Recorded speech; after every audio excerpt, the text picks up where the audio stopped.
अस्सलाम वालेकुम नाजरीन, आज का वीडियो एक इंतहाई मशहूर शख्सियत के बारे में है जिसका नाम रोमन रेंस है। रोमन रेंस एक WWE सुपरस्टार है। सोशल मीडिया पर रोमन रेंस के मुतालिक बहुत सारी बातें हो रही हैं।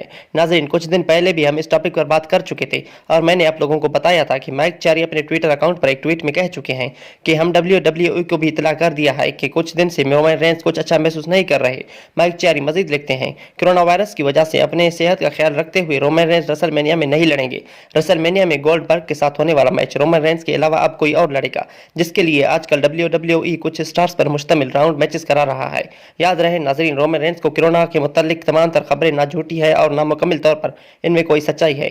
यहाँ आप देख सकते हैं, कहीं भी ये नहीं लिखा कि रोमन रेंस को कोरोना वायरस हो गया है, बल्कि यहाँ ये लिखा हुआ है कि रोमन रेंस कोरोना वायरस से हिफाजत की वजह से रसलमेनिया में शिरकत नहीं करेंगे। अब देखना ये होगा नाजरीन कि रोमन रेंस कब रिंग में वापस आते हैं और अपने मद्दाहों को एंटरटेन करते हैं।